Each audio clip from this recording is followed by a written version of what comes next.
Shalom jemaat yang dikasihi Tuhan. Mari kita bersama-sama merindukan zaman Tuhan dan mengucap syukur dengan apa yang sudah Tuhan berikan dalam kehidupan kita. Amin. Mari kita berdoa. Bapa, kami mengucap syukur Tuhan atas semua yang baik yang Kau berikan dalam kehidupan kami Tuhan, sehingga kami ada sampai hari ini Bapa.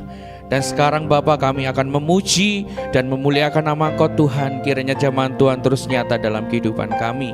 Terima kasih Bapa. Yang percaya katakan amin, haleluya di hadapan kemegahan-Mu.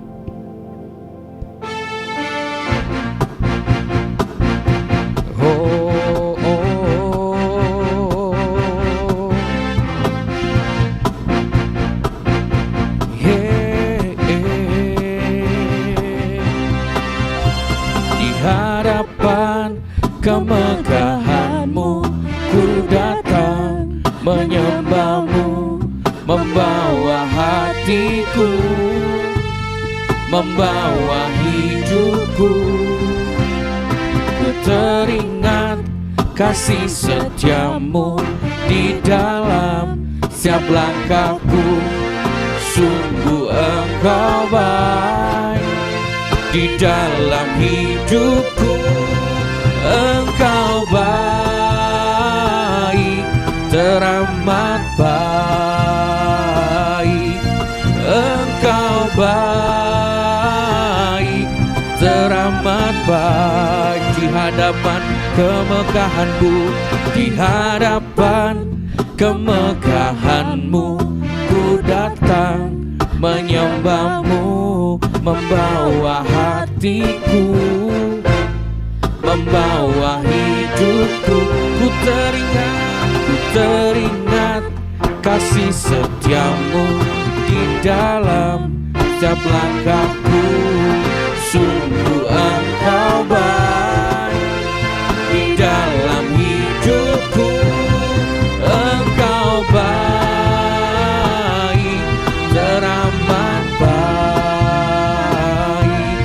Engkau baik, teramat baik. Engkau baik, oh, teramat baik. Engkau baik, teramat baik.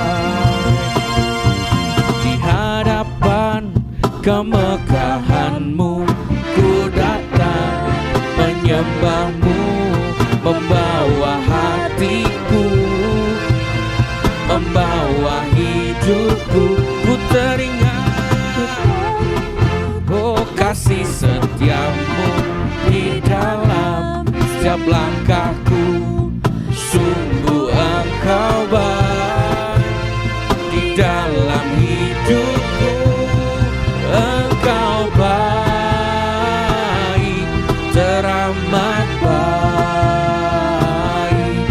Engkau baik, teramat baik. Engkau baik Tuhan, oh, teramat baik. Engkau baik, teramat baik. Engkau baik, oh, teramat baik. Engkau baik, teramat baik.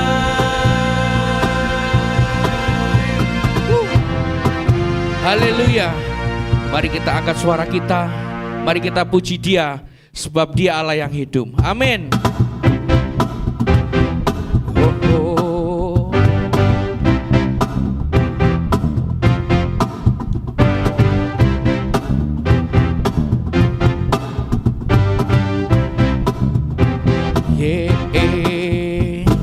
Angkatlah suaramu, puji dan serukan nama Yesus.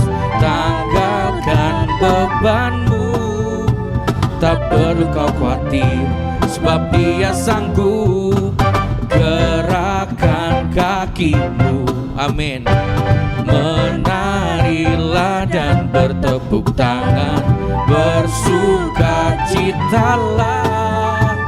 Tak perlu khawatir, sebab Dia sanggup. Sekarang nyanyikan kebesarannya, Dia kuat dan penuh kuasa. Bersorak-sorai karena kasih-Nya telah datang melawat kita. Janji bagi Dia, oh oh yeah, angkatlah suaramu, amin. Puji dan serukan nama Yesus, tanggalkan bebanmu. Tak perlu kau khawatir, sebab Dia sanggup. Gerakkan kakimu, menarilah dan bertepuk tangan, bersukacitalah. Tak perlu kau khawatir, sebab Dia sanggup. Sekarang nyanyikan kebesaran-Nya dan penuh kuasa. Bersorak-sorai karena kasih-Nya telah datang melawat kita. Janji bagi Dia, sekarang nyanyikan kebesaran-Nya dan penuh kuasa. Bersorak-sorai karena kasih-Nya telah datang melawat kita. Janji bagi Dia, oh oh. Mari kita angkat suara kita dengan lebih sungguh lagi, saudara, amin. Angkatlah suaramu, puji dan serukan nama Yesus, tanggalkan bebanmu. Tak perlu kau khawatir, sebab Dia sanggup. Gerakkan kakimu, menarilah dan bertepuk tangan, bersukacitalah. Tak perlu kau khawatir, sebab Dia sanggup. Sekarang nyanyikan kebesaran-Nya, Dia kuat dan penuh kuasa. Bersorak-sorai karena kasih-Nya telah datang melawat kita. Janji bagi Dia, sekarang nyanyikan, oh, Dia kuat dan penuh kuasa. Bersorak-sorai karena kasih-Nya telah datang melawat kita. Janji bagi Dia, sekarang nyanyikan, oh, Dia kuat dan penuh kuasa, amin. Bersorak-sorai karena kasih-Nya telah datang melawat kita. Janji bagi Dia, sekarang janjikan kebesaran-Nya, Dia kuat dan penuh kuasa. Bersorak-sorai karena kasih-Nya telah datang melawat kita. Janji bagi Dia, oh oh, janji bagi Dia, janji bagi Dia, janji bagi Dia. Haleluya. Terima kasih Tuhan. Terima kasih Bapa atas segala kebaikan-Mu Tuhan. Kami memuji-Mu Tuhan. Kami mau menyembah-Mu Bapa. Bila setiap kami Tuhan bisa memuji Engkau Tuhan di setiap waktu yang ada Tuhan. Karena Engkau Bapa yang layak dipuji dan layak ditinggikan Bapa. Ya Allahku, aku hendak bernyanyi bagi-Mu. selama ku hidup. Ya Allahku, aku hendak bermazmur bagimu selagi ku ada. Inilah yang ku renungkan setiap waktu. Nyanyian pujian dan pengagungan kepadamu.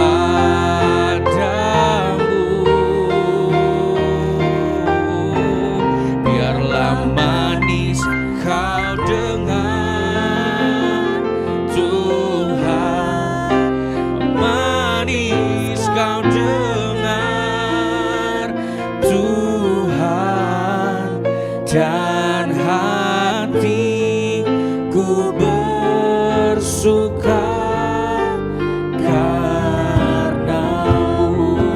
Amin. Terima kasih Tuhan. Ya Tuhanku, aku hendak bernyanyi bagimu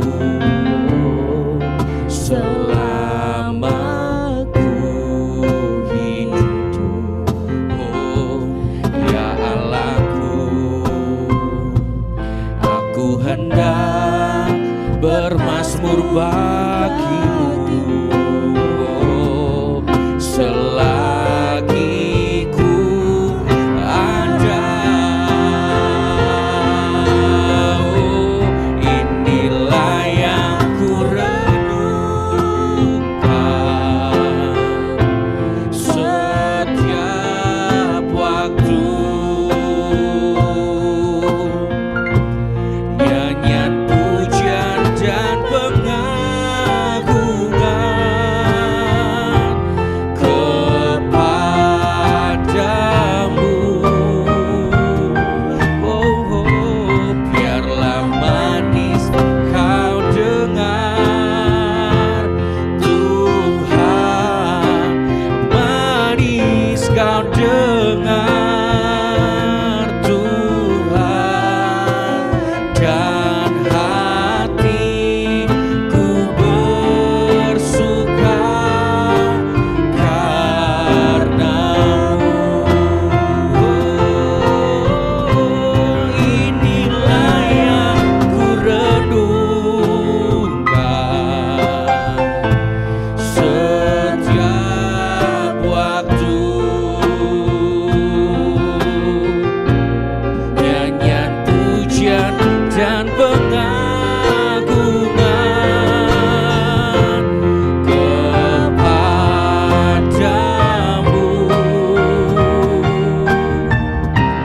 Biarlah manis kau dengar Tuhan, manis kau dengar Tuhan, dan hatiku bersuka karenamu.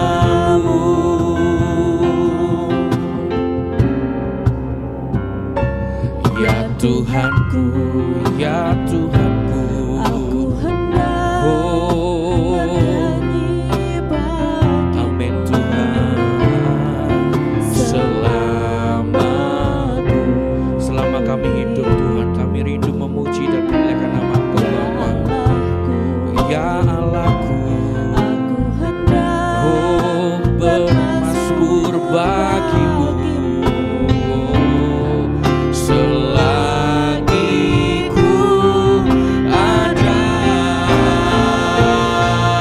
Oh, inilah yang ku renungkan setiap waktu.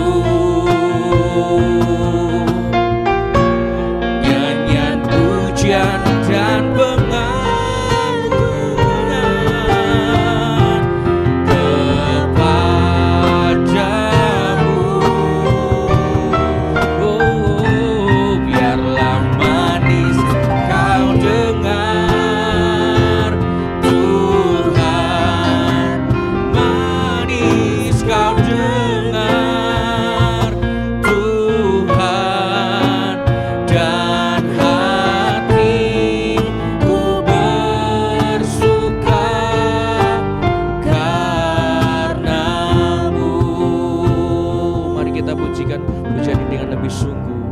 Inilah yang ku renungkan. Amin. Setiap waktu ya Bapa, nyanyian pujian dan pengagungan kepadamu.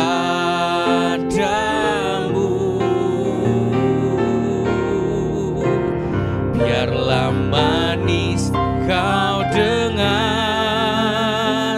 Tuhan, manis kau dengar Tuhan, dan hatiku bersuka karenamu. Inilah yang ku renungkan setiap waktu. Nyanyian pujian dan pengagungan kepadamu.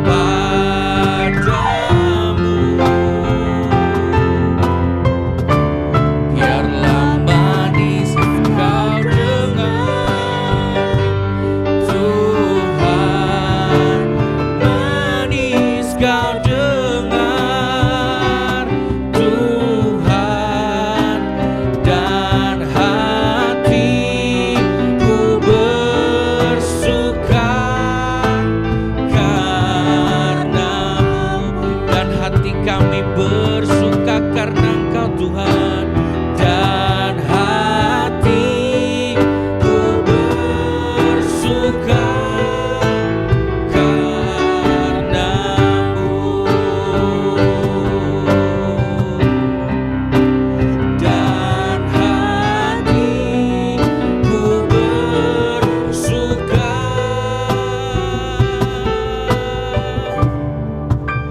karenamu.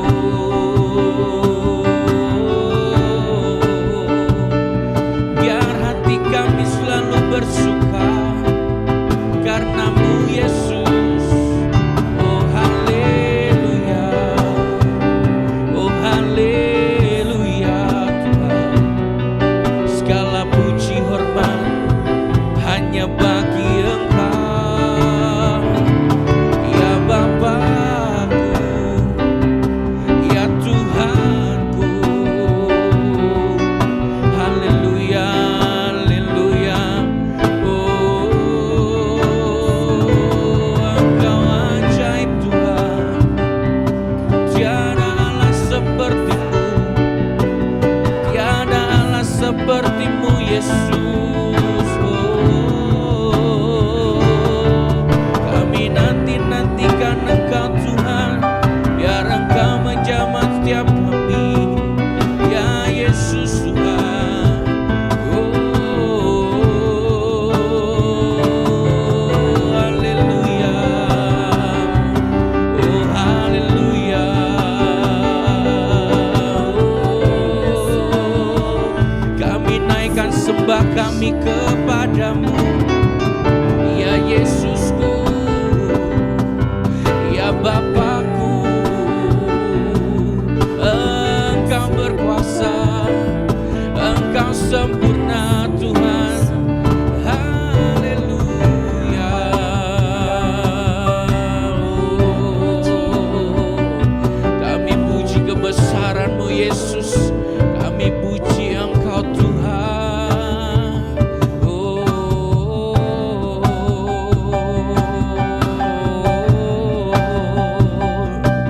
haleluya, haleluya. Kami nantikan Engkau Bapa,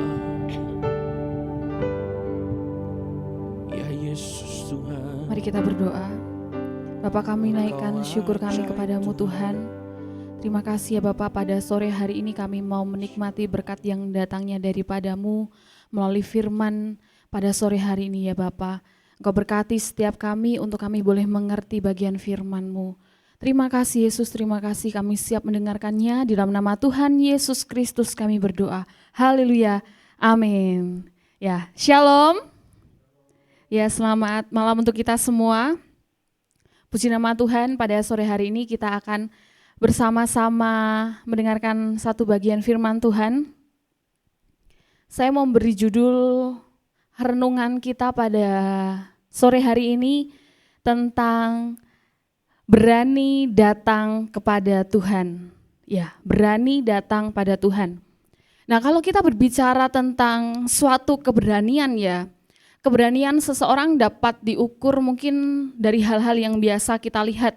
Misalnya dalam seseorang mengatasi masalahnya, dia begitu berani, dia tidak takut, dia tidak gentar. Kemudian kemampuan seseorang dalam menghadapi orang lain, ataupun keberanian orang lain ketika menghadapi sesuatu hal yang mungkin bagi orang umum itu menakutkan. Jadi keberanian itu dapat diukur ya sebenarnya. Bahkan beberapa waktu yang lalu saya mendengar satu berita dari petugas damkar itu mereka dipanggil untuk menolong orang-orang yang ada dalam kesulitan, misalnya ada ular di rumah dan lain sebagainya yang menurut sebagian umum orang-orang itu sangat-sangat mengerikan gitu ya, tapi mereka berani. Nah, tapi pada saat ini kita mau belajar keberanian untuk datang kepada Tuhan, yang tentunya kita sebagai orang yang beriman perlu tentang hal ini. Kira-kira kalau keberanian untuk datang kepada Tuhan, kira-kira apa yang menjadi ukurannya, apa yang menjadi standarnya? Apakah iman kita, apakah kesadaran kita, atau apakah ketaatan kita kepada Tuhan? Nah, bersama-sama kita mau belajar merenungkan satu hal ini, keberanian kita untuk datang kepada Tuhan. Kita akan buka di dalam Lukas pasal yang ke-17, ayat yang ke-11 sampai yang ke-19. Ya, saya bacakan. Dalam perjalanannya ke Yerusalem, Yesus menyusur perbatasan Samaria dan Galilea. Ketika ia memasuki suatu desa, datanglah 10 orang kusta menemui dia.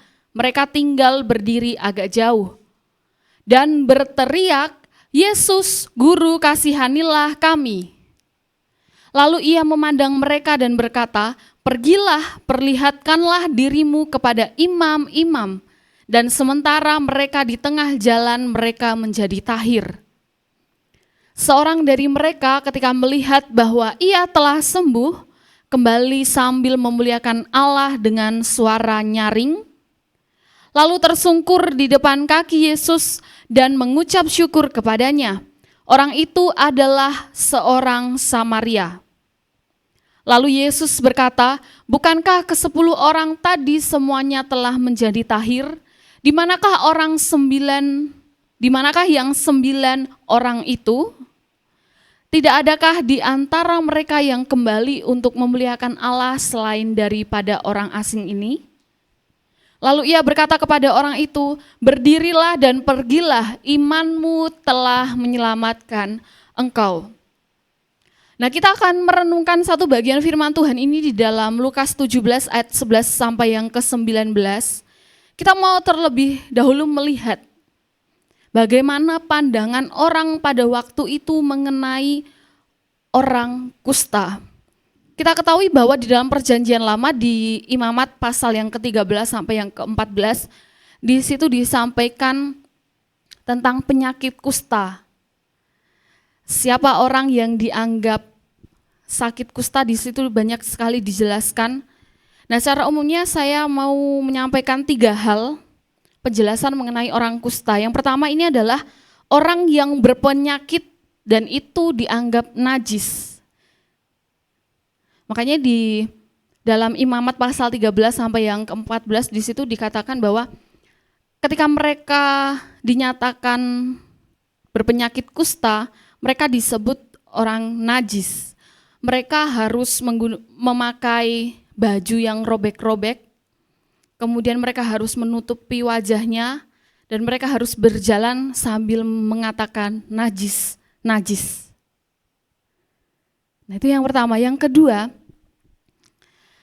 sebagai orang yang berpenyakit kusta ini, mereka dikucilkan di lingkungan mereka. Nah, karena saya dari Jepara ini adalah ada satu daerah yang di situ sebagai tempat rehabilitasi orang kusta. Bahkan sampai sekarang masih ada menjadi rumah sakit yang khusus untuk pemulihan orang-orang berpenyakit kusta. Nah, di situ jadi tadi saya coba mencari gitu ya. Mereka yang masih banyak yang berjuang untuk sembuh dari kustanya.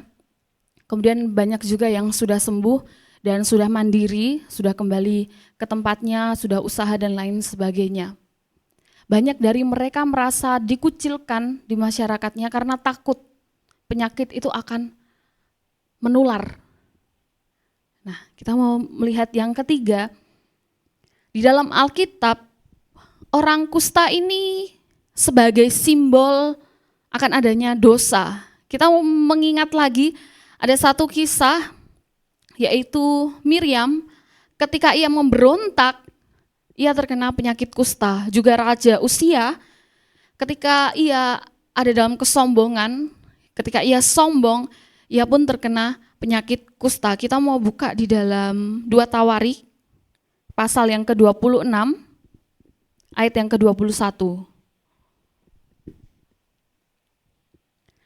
Raja Usia sakit kusta sampai kepada hari matinya, dan sebagai orang yang sakit kusta ia tinggal dalam sebuah rumah pengasingan karena ia dikucilkan dari rumah Tuhan. Karena ia dikucilkan, karena ia dianggap najis, tidak layak, itu tadi ya. Yang ketiga, menjadi simbol dosa. Artinya ada jarak antara seseorang manusia dari Allah, itu tadi. Jadi orang yang berpenyakit kusta ini sudah ada stigma-stigma di masyarakat bahwa penyakitnya ini menular, mereka najis pada waktu itu. Nah, sama seperti yang dialami ke-10 orang kusta di dalam Lukas pasal 17, mereka mengalami pengasingan, mereka dikucilkan, mereka dianggap najis. Tetapi kita mau melihat keberanian dari ke-10 orang kusta ini. Kalau mungkin beberapa khotbah menyampaikan hanya berfokus pada satu orang yang kembali untuk mengucap syukur kepada Tuhan. Tetapi kita mau melihat keberanian dari 10 orang kusta ini datang memohon pertolongan dari Tuhan. Yang pertama kita mau melihat di ayatnya yang ke-12, Lukas pasal 17 ayat yang ke-12. Ketika ia memasuki suatu desa, datanglah 10 orang kusta menemui dia.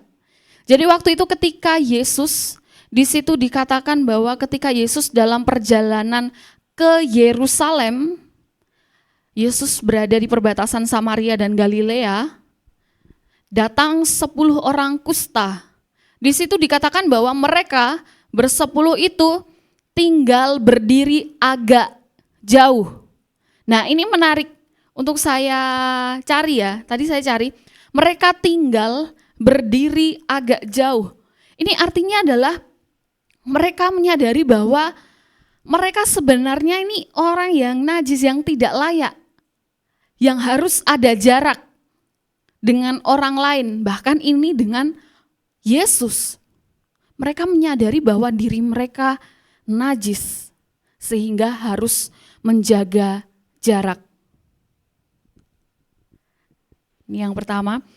Jadi mereka menyadari ya bahwa keberadaan mereka ini menjadi pribadi yang tidak layak sebenarnya. Mereka takut untuk mau datang kepada Tuhan. Tetapi di ayat yang selanjutnya, ayat yang ke-13 disampaikan demikian, mereka berteriak, Yesus, Guru, kasihanilah kami. Berteriak ini, saya tadi coba cari, diterjemahkan itu, mereka pergi dengan bersuara. Jadi mereka, tadi dikatakan berdiri agak jauh, ternyata mereka mulai menghampiri Yesus sambil mengangkat suara, sambil berteriak kepada Yesus. Kasihanilah kami. Artinya apa? Mereka mempunyai keberanian. Meskipun ada jarak yang harus ada di antara mereka dengan Yesus, mereka tetap berani berteriak, menyerukan isi hatinya, meminta belas kasihan daripada Tuhan. Mereka berusaha menghampiri Yesus. Di situ disampaikan bahwa Yesus, Guru, kasihanilah kami. Kasihanilah kami. Ini kata, termasuk kata perintah ya, kasihanilah. Permohonan, permintaan dari ke-10 orang kusta tadi kepada Yesus. Di sini disampaikan bahwa permintaan yang mereka teriakan kepada Yesus ini tidak hanya sekedar permintaan yang biasa-biasa saja. Tidak hanya sekedar mereka itu meminta simpati daripada Tuhan supaya Tuhan melihat mereka, tidak hanya sekedar itu, tapi mereka benar-benar meminta permohonan. Kasihanilah, mohon kasihi kami. Jadi ada permohonan di dalamnya. Di beberapa terjemahan yang saya baca bahwa maksud dari ke-10 orang kusta ini berkata kasihanilah kami, ini mereka tidak langsung meminta kesembuhan daripada Tuhan. Mereka tidak meminta sembuhkanlah kami Tuhan, tahirkanlah kami. Tetapi mereka meminta belas kasihan daripada Tuhan. Mungkin bisa saja mereka sudah tidak kuat dengan lingkungan sosial yang harus mereka hadapi, karena mereka dikucilkan, ada stigma-stigma yang itu membatasi mereka dengan lingkungan mereka. Mungkin mereka tidak bisa bertemu dengan keluarga mereka dan banyak sekali mungkin yang menjadi beban dalam hati mereka. Sehingga permohonan kasihanilah ini semata-mata tidak hanya memohon kesembuhan dari Tuhan. Tetapi yang lebih utama mereka meminta belas kasihan daripada Tuhan. Karena apa? Seolah-olah mereka percaya bahwa melalui belas kasihan Allah ini mereka bisa sembuh. Nah, sekarang kita mau melihat dalam kehidupan kita sehari-hari. Mungkin kita ya seringkali merasa tidak layak. Mungkin karena dosa yang kita lakukan atau mungkin kecerobohan yang sudah kita lakukan, atau mungkin diri kita yang kurang sempurna dan lain sebagainya yang membuat kita merasa tidak layak sehingga kita malas untuk datang kepada Tuhan, enggan untuk datang kepada Tuhan. Atau mungkin ketika kita baru menghadapi masalah, baru kita datang kepada Tuhan. Dan mungkin banyak sekali alasan-alasan dunia yang membuat kita baru datang kepada Tuhan, ataupun alasan-alasan dunia yang membuat kita enggan untuk datang kepada Tuhan. Jadi banyak sekali hal yang itu bisa menghalangi kita datang kepada Tuhan, dan ada banyak hal juga yang itu membuat kita bisa datang kepada Tuhan. Kalau kita melihat dari ke-10 orang kusta ini tadi, mungkin stigma bahwa mereka ini adalah orang yang najis, mereka orang yang tidak layak, mereka orang yang diabaikan, yang dikucilkan dan lain sebagainya, itu ternyata tidak menghalangi mereka untuk datang kepada Tuhan. Mereka tetap mau berani datang meminta belas kasihan daripada Tuhan. Bagaimana dengan kita sebagai orang yang sudah percaya, yang beriman kepada Tuhan, bahkan yang mungkin dari kecil kita sudah menjadi Kristen, kita yang sudah menjadi pelayan Tuhan dan lain sebagainya, yang kita ngerti tentang Alkitab, kita ngerti tentang Tuhan, kita banyak mengikuti komsel, kita banyak mengikuti pembelajaran tentang Alkitab, tetapi kita masih enggan untuk datang kepada Tuhan, kita masih belum berani untuk datang kepada Tuhan, itu kayaknya perbandingan yang sangat jauh ya. Kita mau belajar dari kisah ini bahwa keterbatasan apapun yang dialami oleh manusia itu sebenarnya tidak ada apa-apanya, tidak pernah menjadi penghalang untuk kita bisa datang kepada Tuhan. Nah, kita mau di ayat selanjutnya, ayat yang ke-14. Nah, ini adalah respon dari Yesus ketika ke-10 orang kusta tadi meminta belas kasihan daripada Tuhan. Lalu ia memandang mereka dan berkata, "Pergilah, perlihatkanlah dirimu kepada imam-imam." Jadi Tuhan merespon itu tadi. Pergilah, ini suatu perintah, perlihatkanlah, perintah lagi, dirimu kepada imam-imam. Akhirnya mereka taat, mereka mau mengikuti. Di sini dikatakan di selanjutnya, dan sementara mereka di tengah jalan, mereka menjadi tahir. Mungkin bisa saja ketika Yesus berkata, pergilah, perlihatkanlah dirimu kepada imam-imam. Mereka tahu bahwa pentahiran, kalau dalam perjanjian lama, pentahiran itu melalui imam-imam. Hanya imam-imam yang bisa menyatakan mereka itu tahir atau masih najis. Mereka taat, mereka mau mengikuti apa yang diperintahkan Yesus. Tapi mungkin bisa jadi, loh, padahal Yesus kan bisa langsung menyembuhkan. Ya. Kita perlu ingat lagi bahwa di ayat yang sebelumnya tadi, mereka memohon belas kasihan daripada Tuhan.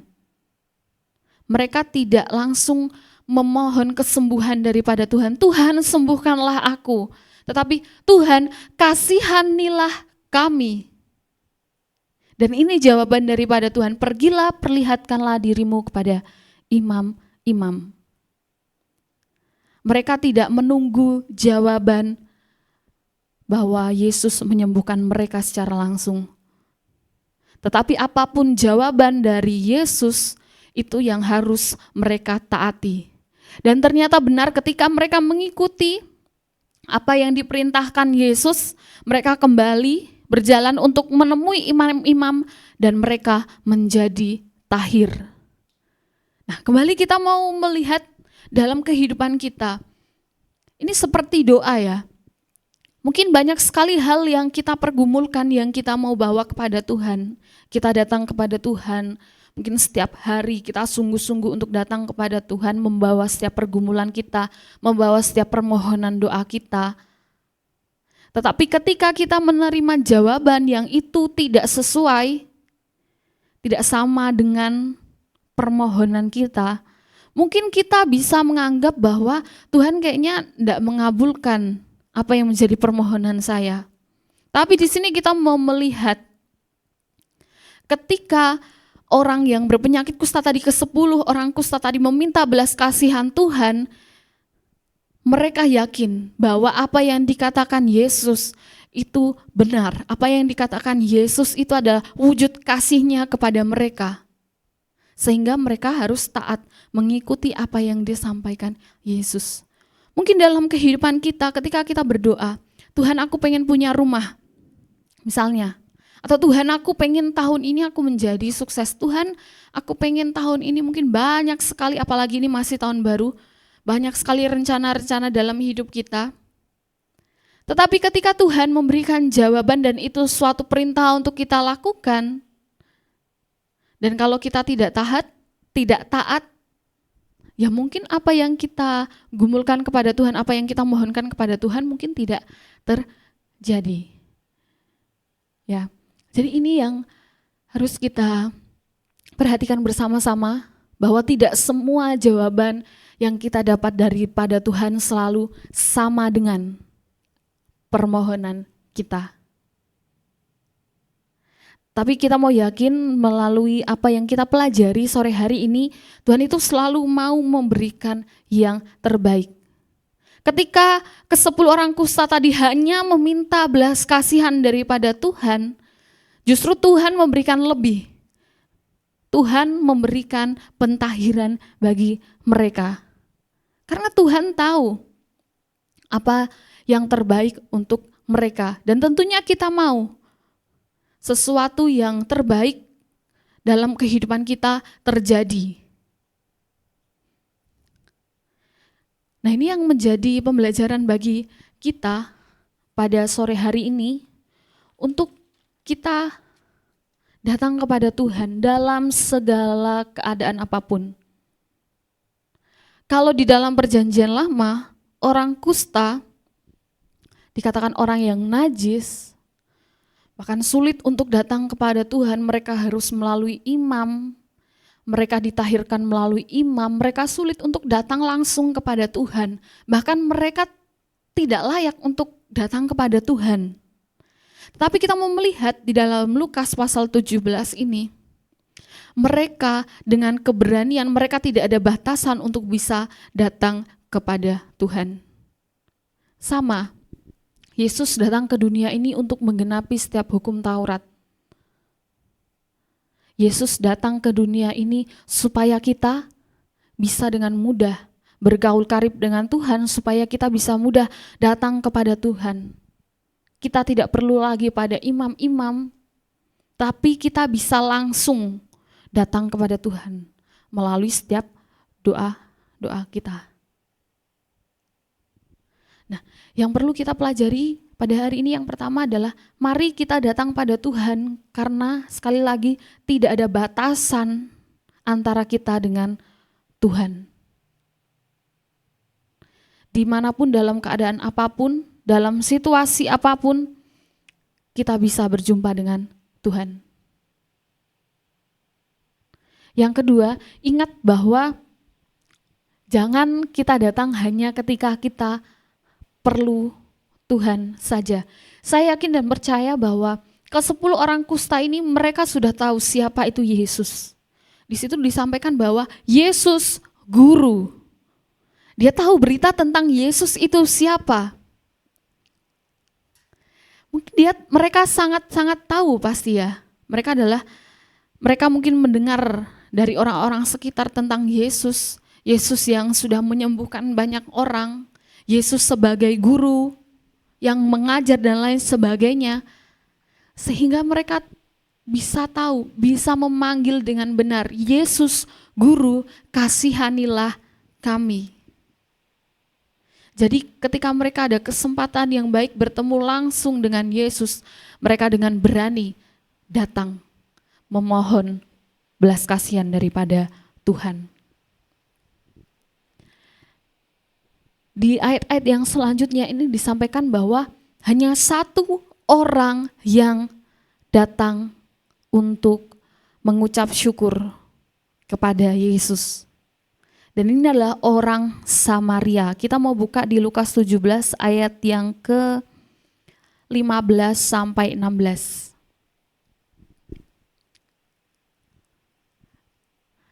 Seorang dari mereka ketika melihat bahwa ia telah sembuh, kembali sambil memuliakan Allah dengan suara nyaring, lalu tersungkur di depan kaki Yesus dan mengucap syukur kepadanya. Orang itu adalah seorang Samaria. Nah, saudara-saudara tahu bahwa orang Samaria ini adalah orang yang juga dikucilkan, kelompok terpinggirkan dan tidak diterima orang Yahudi, karena orang Samaria ini banyak yang melakukan kawin campur, mereka sudah tidak menjadi bangsa yang murni, kemudian mereka juga melakukan penyembahan berhala, sehingga mereka dikucilkan oleh orang-orang Yahudi pada saat itu. Tapi tapi orang Samaria ini hanya satu orang yang kembali kepada Tuhan, yaitu orang Samaria datang kepada Tuhan.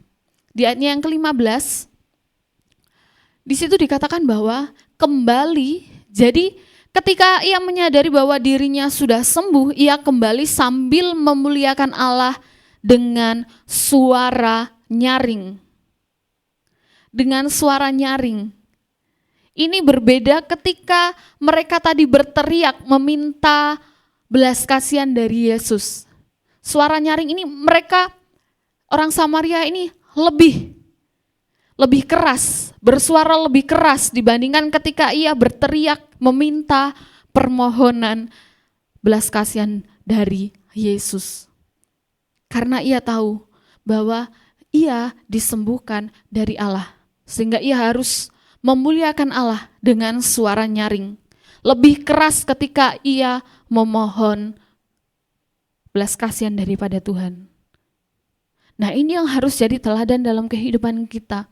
Kita harus lebih sering, kita harus lebih bersemangat untuk bersyukur kepada Tuhan. Dibanding ketika kita harus memohon kepada Tuhan, tetapi pada akhirnya kita lupa ketika apa yang kita inginkan kita dapat. Ya. Mungkin di dalam doa-doa kita, ketika kita memohon kepada Tuhan, ketika kita meminta sesuatu kepada Tuhan, ketika meminta pertolongan daripada Tuhan, mungkin kita bisa sampai menangis, kita bisa meluapkan segala emosi, ekspresi kita kepada Tuhan, benar-benar bisa sungguh-sungguh datang kepada Tuhan. Tetapi ketika kita mendapatkan semuanya itu, kita mendapatkan semua jawaban dari setiap doa kita, apakah kita bisa mengucap syukur lebih lagi, lebih sungguh-sungguh lagi ketika kita memohon kepada Tuhan? Atau justru malah kita lupa untuk bersyukur kepada Tuhan?